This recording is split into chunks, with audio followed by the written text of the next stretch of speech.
اس قصے میں قتل ناحق کی برائی اور اس کی تباہ کاریوں کا ذکر کیا گیا ہے۔ جب حضرت آدم اور حوا علیہ السلام دنیا میں تشریف لائے اور توالد و تناسل کا سلسلہ شروع ہوا تو ہر ایک حمل سے ان کے 2 بچے پیدا ہوتے تھے، ایک لڑکا اور ایک لڑکی۔ اس وقت جب حضرت آدم علیہ السلام کی اولاد میں بجز بہن بھائیوں کے کوئی اور نہ تھا اور بہن بھائیوں کا آپس میں نکاح نہیں ہو سکتا، تو اللہ سبحانہ تعالیٰ نے اس وقت کی ضرورت کے لحاظ سے شریعت آدم علیہ السلام میں یہ خصوصی حکم جاری فرما دیا تھا کہ ایک حمل میں جو لڑکا لڑکی پیدا ہوں وہ آپس میں حقیقی بہن بھائی سمجھے جائیں گے اور ان کے درمیان نکاح حرام قرار پائے گا۔ البتہ دوسرے حمل سے پیدا ہونے والی لڑکی پہلے حمل سے پیدا ہونے والے لڑکے کے لیے حقیقی بہن کے حکم میں نہیں ہوگی اور ان کے درمیان رشتہ ازدواج و مناکحت جائز ہوگا۔ پھر یہ ہوا کہ پہلے لڑکے قابیل کے ساتھ جو لڑکی پیدا ہوئی وہ حسین و جمیل تھی اور دوسرے لڑکے حابیل کے ساتھ پیدا ہونے والی لڑکی اتنی خوبصورت نہ تھی۔ جب نکاح کا وقت آیا تو حسب ضابطہ حابیل کی بہن سے قابیل کی شادی اور قابیل کی بہن سے حابیل کی شادی قرار پائی۔ اس پر قابیل ناراض ہو کر حابیل کا دشمن ہو گیا۔ اسے یہ بات انتہائی ناگوار تھی اور وہ اس پر اصرار کرنے لگا کہ میرے ساتھ جو لڑکی پیدا ہوئی ہے وہی میرے نکاح میں دی جائے۔ یہیں سے حسن پرستی کی ابتدا ہوئی۔ حضرت آدم علیہ السلام نے شرعی قاعدے کے موافق قابیل کی بات کو قبول نہ فرمایا اور حابیل و قابیل کے درمیان اختلافات ختم کرنے کے لیے فیصلہ فرمایا کہ تم دونوں اپنی اپنی قربانی اللہ کے حضور پیش کرو، جس کی قربانی قبول ہو جائے گی وہ لڑکی اس کے نکاح میں دی جائے گی، کیونکہ حضرت آدم علیہ السلام کو یقین تھا کہ قربانی اس کی قبول ہوگی جس کا حق تھا، یعنی حابیل کا۔ پس دونوں نے اپنی اپنی قربانی کی تیاری شروع کر دی۔ حابیل نے جو مویشیوں اور بکریوں والا تھا اپنے ریوڑ میں سے ایک بہترین دمبا خدا کی نظر کیا۔ قابیل کاشتکار تھا، اس نے بہت ہی ردی قسم کے غلے کا ایک ڈھیر پیش کیا اور دونوں نے اپنی اپنی قربانی پہاڑ پر جا کر رکھ دی۔ پھر حضرت آدم علیہ السلام نے دعا کی اور آسمان سے ایک آگ آئی اور حابیل کی قربانی کو کھا گئی اور قابیل کی قربانی جوں کی توں پڑی رہی۔ اس پر قابیل کو اپنی ناکامی کے ساتھ رسوائی کا منہ دیکھنا پڑا۔ وہ اپنی اس توہین کو کسی طرح برداشت نہ کر سکا اور اس کے دل میں حسد جیسی برائی کی آگ بھڑکنے لگی۔ اس کی خواہش، حسن پرستی اور جوش، حسد اور غیظ و غضب نے اس کو باولا اور اندھا سا بنا دیا تھا۔ اسے اس کے سوا کچھ نہیں سوچتا تھا کہ وہ اپنے بھائی کو قتل کرے اور پھر اپنی مراد حاصل کرے۔ اس کے حسد نے اس کو بالآخر اپنے بھائی کے ہولناک قتل پر آمادہ کر ہی لیا۔ بالآخر جب اس نے اپنی اس خواہش کو تکمیل پر پہنچانے کا فیصلہ کیا، اس کی سمجھ میں نہ آتا تھا کہ وہ کس طرح قتل کرے، اور شیطان جو انسان کا ازلی دشمن ہے، اس نے قسمیں کھائی تھیں کہ وہ ضرور بنی آدم کو بہکائے گا۔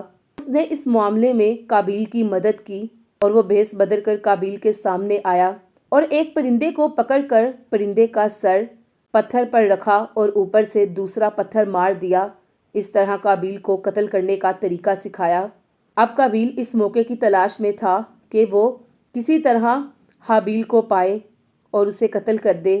چنانچہ حابیل ایک دن سویا ہوا تھا تو قابیل نے ایک بھاری پتھر اٹھا کر اپنے بھائی کے سر پر مارا اور اس طرح اپنے بھائی کو قتل کر دیا، اور اس جرم کے ارتکاب پر وہ نقصان اٹھانے والوں میں سے ہو گیا، یعنی اس قتل سے اس نے دین و دنیا دونوں میں خسارہ پایا۔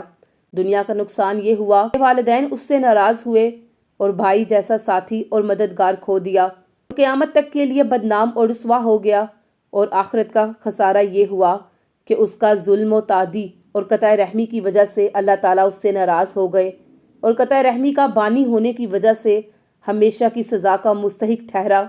اس سلسلے میں رسول اکرم صلی اللہ علیہ وآلہ وسلم نے فرمایا، دنیا میں جب بھی کوئی ظلم سے قتل ہوتا ہے تو اس کا گناہ حضرت آدم کے پہلے بیٹے قابیل کی گردن پر ضرور ہوتا ہے، اس لیے کہ وہ پہلا شخص ہے جس نے ظالمانہ قتل کی ابتدا کی اور یہ ناپاک سنت جاری کی۔ حابیل اللہ تعالیٰ کا مقبول بندہ تھا اور قابیل بارگاہ الہی سے راندہ کیا گیا تھا، اس لیے ضرورت تھی کہ حابیل کے پاک جسم کی توہین نہ ہو اور نسل آدم کی کرامت و بزرگی قائم رکھنے کے لیے مردوں کو دفنانے کی سنت قائم ہو جائے۔ اس سے پہلے کوئی انسان مرا نہ تھا، اس لیے قتل کے بعد قابیل کی سمجھ میں نہ آیا کہ وہ لاش کو کیا کرے، کیونکہ روئے زمین پر یہ پہلا انسان مردہ تھا۔ قابیل حابیل کی لاش کو لیے مارا مارا پھرتا رہا۔ آخر حق تعالیٰ نے ایک کوا بھیجا جو اپنی چونچ میں ایک مردہ کوے کو اٹھا کر لایا، اور اس نے اپنی چونچ اور پنجوں سے زمین کریت کر ایک گھڑا بنایا، اس میں اس مردے کوے کو ڈال دیا اور اوپر سے مٹی ڈال کر زمین کے برابر کر دیا۔ قابیل نے یہ تمام منظر بغور دیکھا۔ اس وقت اسے افسوس ہوا کہ اس میں اس کوے کے برابر بھی سمجھ نہیں ہے جو بھائی کی لاش کو زمین میں دبا دیتا۔ کوے نے اس کو یہ تدبیر بتلائی کہ وہ اس طرح اپنے بھائی کی لاش چھپائے کہ دوسروں کی نظر نہ پڑے اور اس کا جرم افشا نہ ہو۔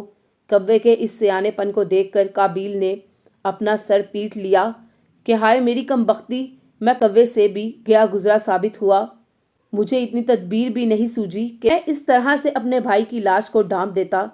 چنانچہ اس بے وقوفی پر اس کو بڑی ندامت ہوئی اور یہ تقاضائے انصاف تھا کہ قابیل کی اس نازیبا حرکت پر اس کو دنیا میں بھی ذلیل کیا جائے، اس قابل بنا دیا جائے کہ خود اس کو اپنی بے مائگی، عقل و دانش اور کمینگی کا احساس ہو جائے۔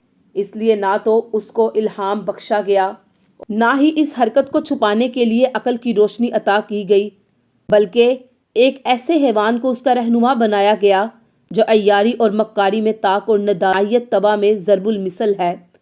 جب قابیل اس سنگ دلی کا مظاہرہ کر چکا اور خدا کے غضب و عذاب میں گر گیا تو اس گناہ کے ارتکاب کی وجہ سے قابیل کا بدن جو اپنے حسن و جمال میں اپنی مثال آپ رکھتا تھا کالا پڑ گیا۔